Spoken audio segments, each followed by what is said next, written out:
সবাইকে জানাই সচেতন শিক্ষার্থী সংসদের পক্ষ থেকে আন্তরিক শুভেচ্ছা ও মোবারকবাদ। সচেতন শিক্ষার্থীদের মোটো হিসেবে মনোনীত করা হয়েছে beyond politics, beyond fear, DUCSU for a brighter frontier. আজকের সচেতন শিক্ষার্থী প্যানেল থেকে আমি পূর্ণাঙ্গ প্যানেল ঘোষণা করছি। ভিপি হিসেবে লড়বেন মোহাম্মদ ইয়াসিন আরাফাত।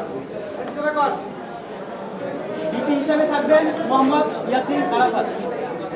ডিএস হিসেবে আসেন খায়রুল আহসান মারজান। ডিএস হিসেবে এজিএস হিসেবে আছেন সাইফ মোহাম্মদ আলাউদ্দিন। স্বাধীনতা সংগ্রাম ও গণতান্ত্রিক আন্দোলন হিসেবে রয়েছেন মোহাম্মদ আবু বকর সিদ্দিক। বিজ্ঞান ও প্রযুক্তি সম্পাদক জুরাইয়া আক্তার তামান্না। কমন রুম পাঠ্যক্রম ও ক্যাপিটেরিয়া হিসেবে রয়েছেন মোসাম্মদ জাকিয়া আক্তার। আন্তর্জাতিক বিষয়ক সম্পাদক মোহাম্মদ আলী। সাহিত্য ও সংস্কৃতি বিষয়ক সম্পাদক মোহাম্মদ নাজমুল হাসান। আমরা জুলাই আহত শিক্ষার্থী সানজিদা আহমেদ তন্ডিকে সমর্থন জানিয়ে গবেষণা ও প্রকাশনা সম্পাদক বিষয়ে আমাদের যে প্রার্থী ছিল তাকে আমরা জানি। ক্রীড়া সম্পাদক হিসেবে আছেন ইয়াসিন আরাফাত। ছাত্র পরিবহন সম্পাদক মোহাম্মদ ইমরান মিয়া। কেরিয়ার উন্নয়ন সম্পাদক মনসুরুল হক শান্ত। স্বাস্থ্য ও পরিবেশ সম্পাদক মইনুল ইসলাম। মানবাধিকার ও আইন বিষয়ক সম্পাদক শাহরিয়ার জাবির। কার্যনির্বাহী সদস্য হিসেবে আছেন ফারুক হাওলাদার, মুসাম্মদ হাবিবা, ইলিয়াস তালুকদার, নুরুল জান্নাত মান্না, ইকরামুল কবি, মোহাম্মদ আফজাল হোসেন সিয়াম, ইরফান মোহাম্মদ, রিয়াদ হুসাইন, রেজাউল করিম, মোহাম্মদ ইমাদুল ইসলাম আকাশ, ইসমাইল হোসেন, সাদমান সাকিব, আজিদুল ইসলাম। এই হচ্ছে আমাদের। আমি হচ্ছে আবু বকর সিদ্দিক, সভাপতি ইসলামী ছাত্র আন্দোলন বাংলাদেশ, ঢাকা বিশ্ববিদ্যালয়। বিপি হিসেবে আছেন আমাদের ইয়াসিন আরাফাত। ডিএস হিসেবে আছেন খায়রুল আহসান মারজান। এজিএস সাইফ মোহাম্মদ আলাউদ্দিন।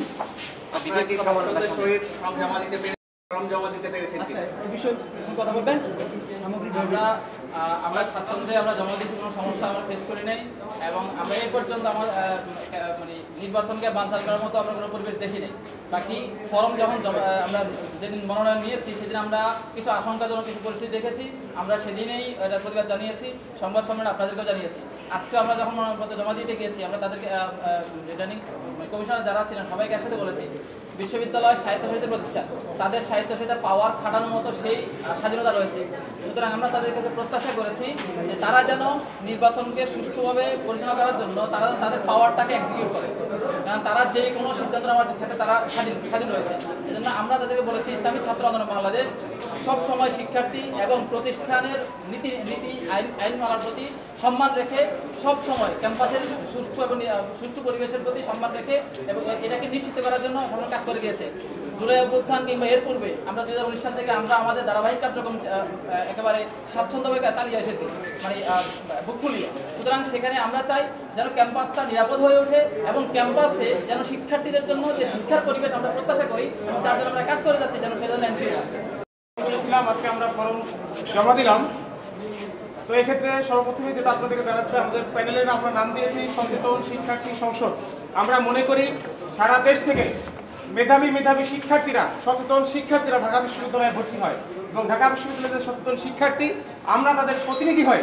আজকে আমরা এখানে আমাদের প্যানেল ঘোষণা করেছি সচেতন শিক্ষার্থী প্যানেল এবং আমাদের মোটো হিসেবে আমরা বলেছি beyond politics, beyond fear, DUCSU for a brighter frontier.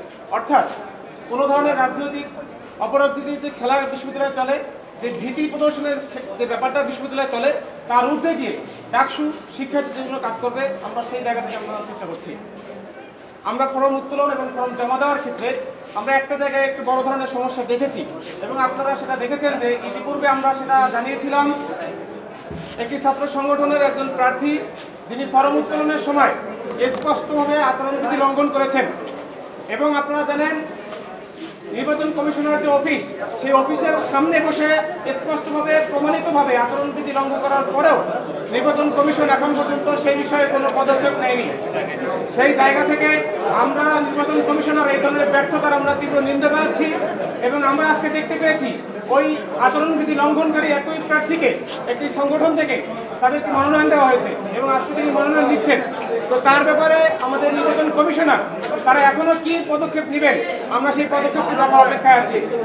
আমরা এটা বলছি, যদি কোনোভাবেই স্পষ্টভাবে দুঃসাহসীভাবে কেউ যদি আচরণবিধি লঙ্ঘন করে, অবশ্যই তার বিরুদ্ধে বিশ্ববিদ্যালয়ের প্রশাসনের নির্বাচন কমিশনের পদক্ষেপ নিতে হবে। যদি পদক্ষেপ না নেয় তাহলে আমরা বুঝে নিব নির্বাচন কমিশন একটি সুষ্ঠু নিরপেক্ষ নির্বাচন আয়োজনে ব্যর্থ। সেই জায়গা থেকে আমরা বলবো, অবশ্যই স্পষ্ট প্রমাণিত আচরণবিধি লঙ্ঘন করেছেন যিনি, তানভীর বাড়ি হামিদ ছাত্রদলের প্রার্থী, অবশ্যই তার ব্যাপারে নির্বাচন কমিশনার কোনো উদ্যোগ অবশ্যই নিতে হবে। যদি না নেয় তাহলে আমরা নির্বাচন কমিশনের জায়গা থেকে ব্যর্থ।